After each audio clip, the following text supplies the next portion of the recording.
My parents sent me a message that shattered everything. We changed all the locks. You don't have a home anymore. Goodbye. I wish I could tell you I didn't see it coming, but the truth is, I ignored every sign. Behind every smiling family photo, there was a lie. I played the role of the perfect daughter so well, I forgot it was just a role. But when they turned my life into content and my pain into profit, something inside me broke.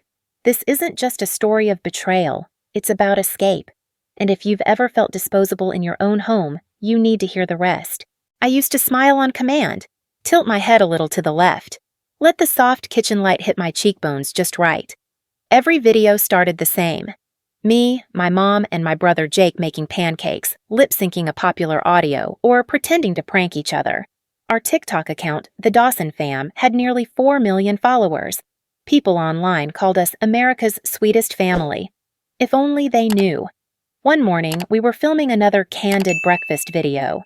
I had barely slept after a migraine, but Mom slapped blush on my cheeks, brushed my hair back, and whispered through clenched teeth, "Smile better, you're making us lose likes." I nodded, smiled wider, and lifted the spatula like it was a sword of joy. On camera, we laughed. I fed Jake a burnt pancake, and he exaggerated a gag. The comments would call us adorable. But off-screen, the kitchen felt colder than it should. That night, I lay in bed scrolling through our comments. Emily is so lucky to have a supportive mom. Their bond is goals. I nearly laughed. If only they could see the edits Mom cut out, her slapping my hand when I tried to ad-lib a joke or muttering, "Act like you're grateful for once." I wasn't allowed to handle any of the uploads. Jake handled the camera. Mom edited and posted everything. I was just the product. During a dinner livestream 2 weeks later, I excused myself after Jake insulted my voice. Again. I tried to keep it together, but I felt that familiar burn behind my eyes. Before heading to the bathroom, I glanced back and caught the red light still blinking on the camera. "You're still live," I mouthed. Mom didn't stop. She leaned in and said, loud enough for the mic, "You're replaceable. Remember that." That clip got cut, of course, but Jake told me later they saved it for leverage. The next morning, I brought it up with Mom while we folded laundry. "Why would you say that to me? On camera?" I asked, voice barely above a whisper. She didn't even look at me. "Because it's true. Now grab the whites." Something inside me cracked. I had spent years convincing myself that I was the lucky one, that being loved online meant being loved for real. But love doesn't come with NDAs and password locks. A week later, I checked the TikTok account's bio. Under business inquiries, I saw Jake's email, not mine. Curious, I searched the LLC registry. Dawson Fam Media was officially registered under my mother's name. I, the smiling daughter on every thumbnail, had no legal ties to the content, no ownership, no rights, just my face, traded for engagement. I confronted Mom that evening.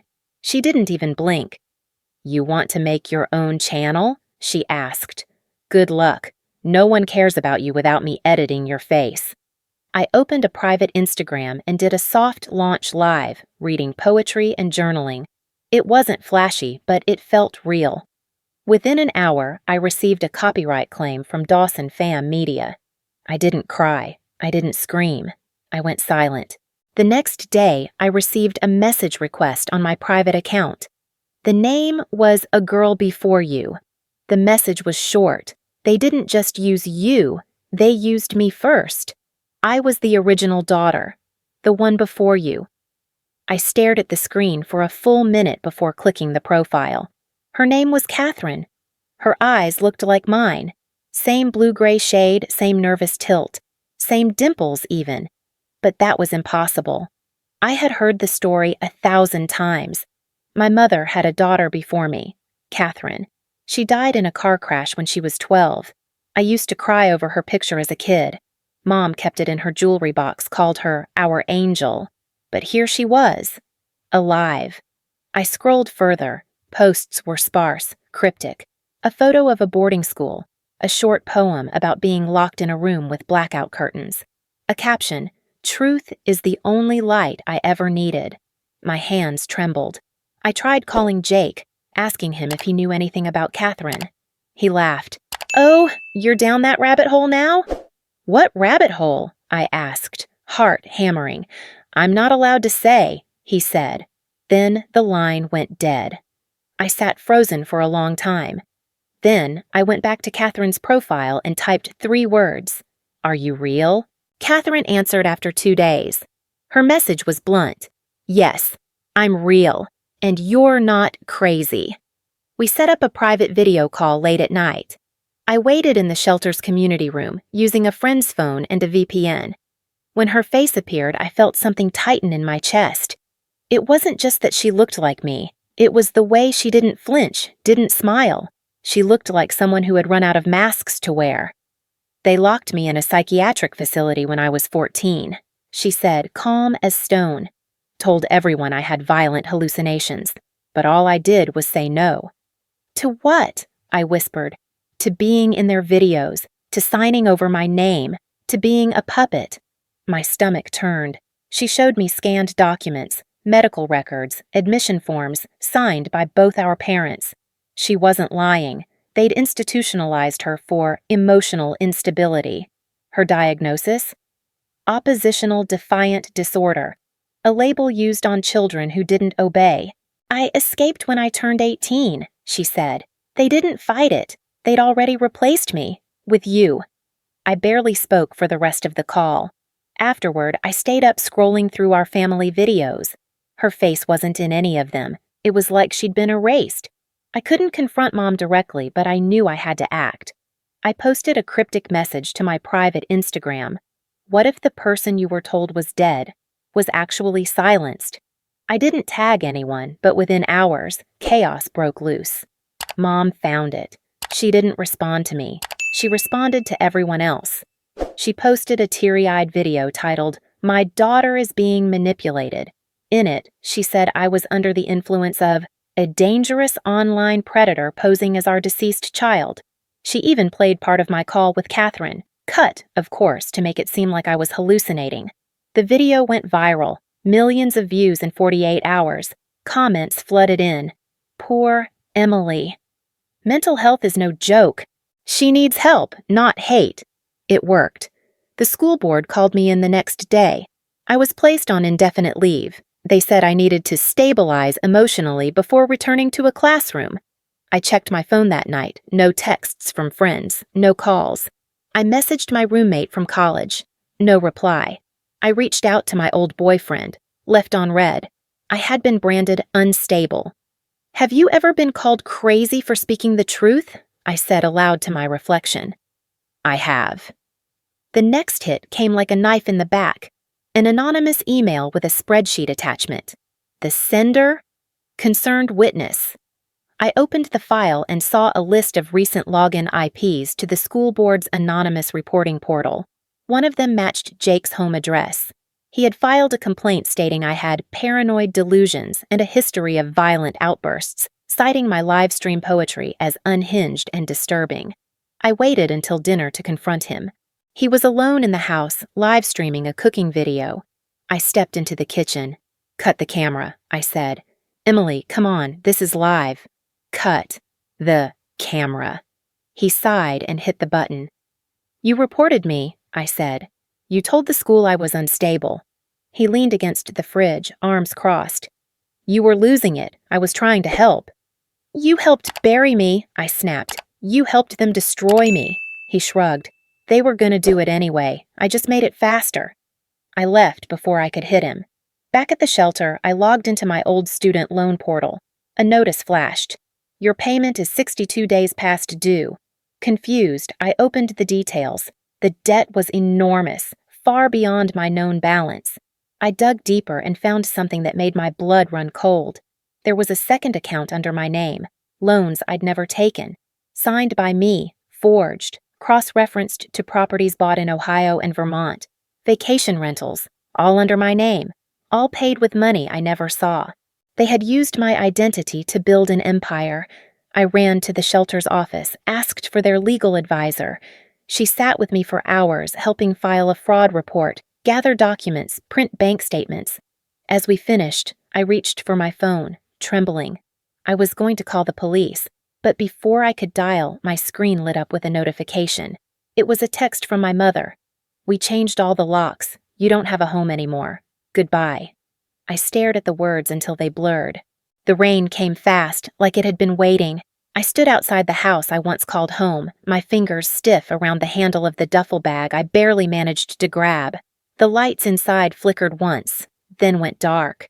No goodbye, no explanation. Just the locks changed and a message that said I didn't belong. I checked my pockets. No wallet, no ID, nothing with my name on it. All of it had been in the drawer Mom insisted on keeping safe. I was a ghost. No documents, no access to my own accounts. Just a phone at 17% battery and a heart that beat too loud in my ears. I walked for blocks, my clothes soaked, hair plastered to my cheeks, the streets blurry with city light. No one stopped. No one asked.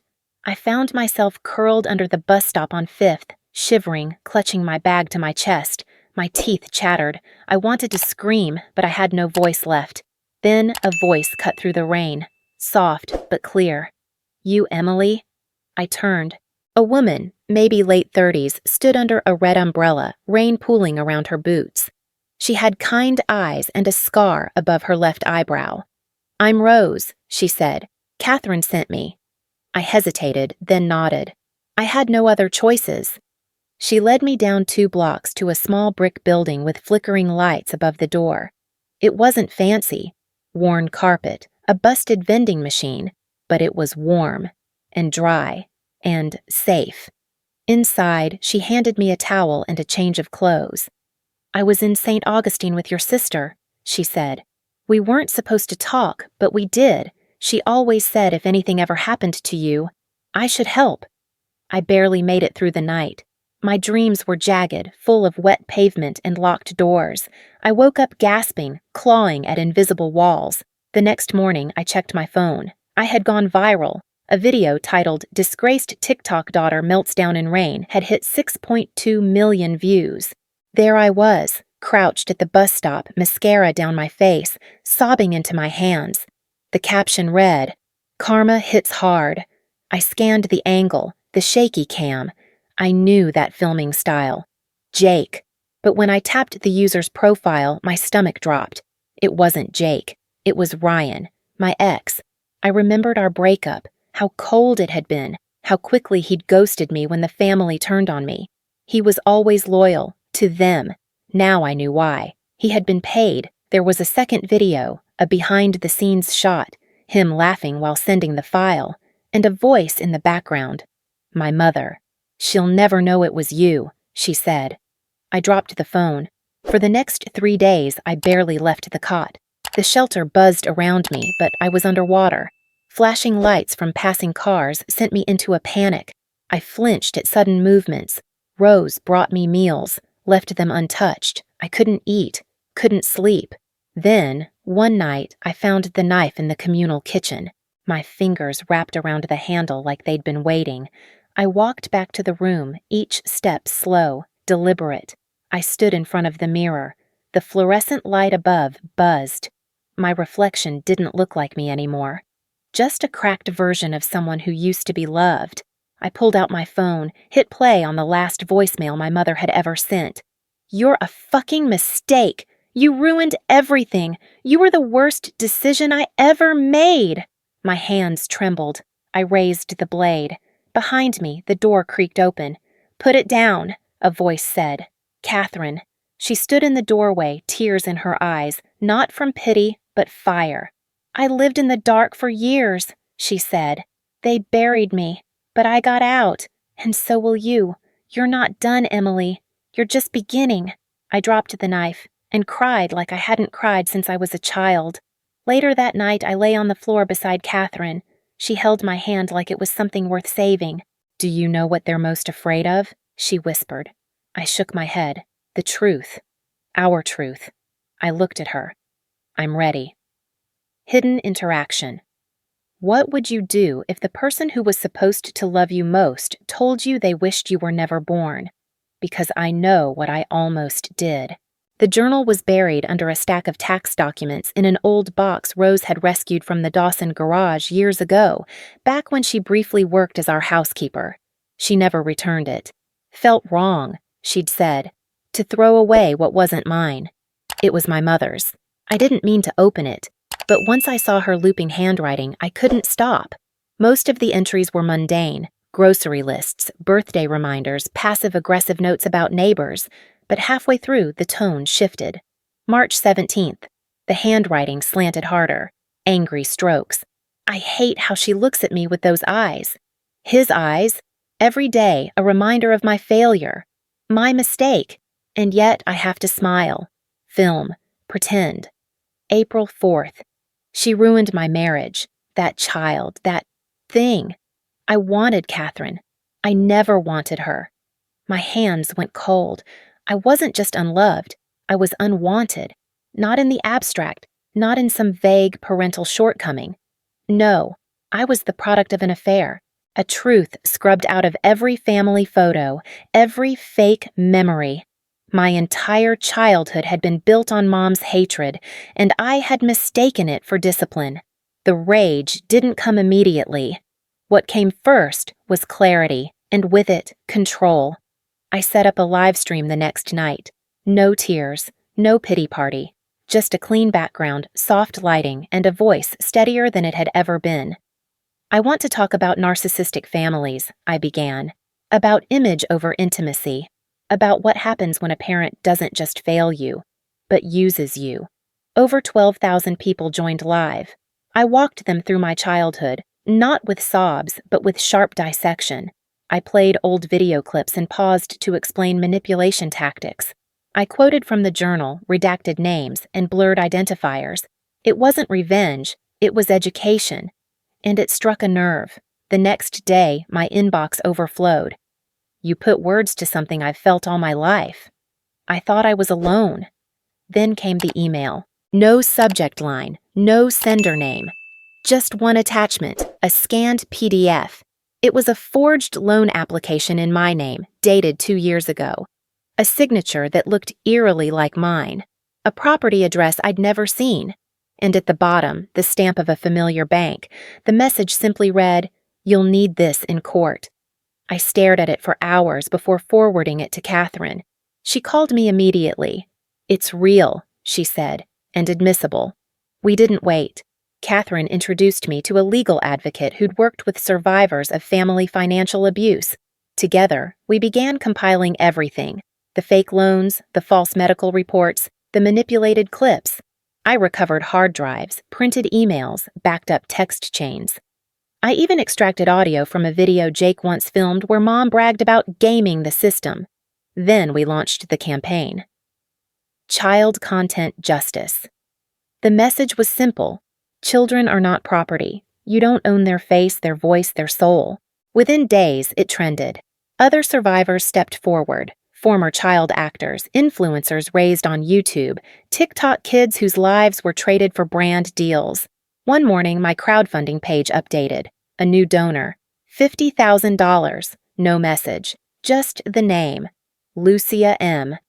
It rang a bell, but I couldn't place it until Rose found an old photo buried in another box. Lucia Mitchell, my mother's best friend once. And once, according to a footnote in the journal, my would-be adoptive mother, the woman Mom had tried to cut out when she found out about the affair. Lucia had tried to take me once, the journal revealed. But Mom refused. I'd rather destroy her than let anyone else save her, the entry said. Now, Lucia had given me the resources to fight. I was ready. The court date was set. I had everything: documentation, support, legal strategy, and, most importantly, my voice. Then came the ambush. On the eve of the hearing, my mother posted a clip, a heavily edited video stitched together from old therapy sessions and private moments. In it, I appeared disoriented, emotional, whispering about voices and shadows. The caption read, "Emily Dawson admits to mental instability. Pray for her." It exploded. News sites ran it. Influencers speculated. Comments poured in, half pity, half venom. Some called me brave. Others called me delusional. My phone wouldn't stop vibrating. Reporters, trolls, even old teachers. I sat frozen. Was this what it felt like? To lose a war before stepping onto the battlefield? Then Catherine grabbed my hand. "We're not backing down," she said. "They want noise. We bring truth." Hidden interaction. You ever think your parents were right just because they were your parents? You might want to check your bank account. The courtroom was colder than I expected. Not in temperature, but in energy, sterile, clinical, like grief that had been scrubbed clean. I sat at the plaintiff's table, my hands folded tightly in my lap, a USB drive resting beside my lawyer's notepad like a detonator. The judge adjusted her glasses, looked up at me. "Ms. Dawson, you may proceed." I stood, legs steady, voice firm. "Your Honor, this video was presented to the public as proof of my mental instability. But what they didn't show, what they deliberately edited out, was the context." I nodded to the technician. The screen behind us lit up. The viral video played first. Me, eyes red, murmuring disconnected phrases. Then we let the full footage run, the moments before, the therapist asking me to describe my panic attacks. The moments after, me clarifying, laughing awkwardly, saying, "Sorry, sometimes I ramble when I'm anxious." The courtroom was silent. Then my lawyer stepped forward. "Your Honor, we have metadata proving this clip was edited using third-party software on a device registered to Mrs. Dawson's email account." The defense squirmed. The judge took a breath. "Enter it into evidence." I sat back down, exhaling for what felt like the first time in days. But the real twist came next. The door at the back creaked open. Jake entered. He wasn't expected, wasn't subpoenaed. But he walked straight to the witness stand and raised his hand. "I want to testify," he said. He was sworn in. Then the questions began. "My name is Jake Dawson," he said, "and I'm here to tell the truth." He looked at me, then back at the judge. I was coached since I was 8. Every clip, every prank, every surprise. It was all fake. We rehearsed emotional beats. When Emily tried to quit, Mom told us to sabotage her. She said, "Make her look unstable. We can't afford to lose our brand." There were gasps. Even the defense attorney blinked in disbelief. "And the viral meltdown video?" Jake continued. "I filmed it, but I didn't leak it. Mom paid Ryan, Emily's ex, to upload it from a burner account." The room exploded. The trial adjourned for the day, but the internet didn't wait. No more fake families began trending before sunset. Former child influencers came forward with their stories. Articles flooded in. News anchors debated whether family content creators should require licensing, ethical oversight. Then came the crash. Dawson Media's stock plummeted. Brand sponsors pulled out. A class action lawsuit was filed by a group of ex-collaborators. Their empire, built on false smiles and fabricated memories, crumbled in a single news cycle. And Mom? She tried to pivot. Posted a tearful apology video from her kitchen, no makeup, hands shaking just enough to seem authentic. "I was doing my best," she said. "I'm just a mother." But the comments weren't kind. "You exploited your kids." "You don't get to cry now." So, screenshots emerged, emails, DMs, old recordings. She hadn't just failed us. She'd manipulated others too, editors, assistants, even teenage fans she coerced into unpaid work. I didn't celebrate, not publicly. But in private, I allowed myself a moment to breathe. Then came the final hearing. The judge awarded me full restitution. Every property purchased in my name. All backlogged royalties. My name, legally, publicly, was restored. I walked out of the courthouse with a new deed in hand and a silence that felt holy. Days later, Mom requested a meeting. I agreed, out of curiosity, not mercy. We met at a quiet cafe. She looked smaller somehow, her voice thinner. "I made mistakes," she said, "but I'm still your mother." I sipped my tea, watching her fidget. "I need your forgiveness," she added. For a moment, I just sat there. The room seemed to hold its breath. I stood up, slowly, leaned in, and whispered, "I forgive myself." She blinked, confused. "I forgive myself," I repeated, louder. "Not you." Then I left. Outside, the sky was starting to clear. Not entirely, but enough. Hidden interaction. You waited for me to say I forgave her, didn't you? I know, I would have waited too. But some forgiveness isn't meant for them. It's meant for us. The first print run sold out in 3 days. Dear me, I Deserve Peace wasn't meant to be a bestseller. I wrote it in pieces, between hearings, during long walks through the city, on sleepless nights where I clung to my own voice like a life raft.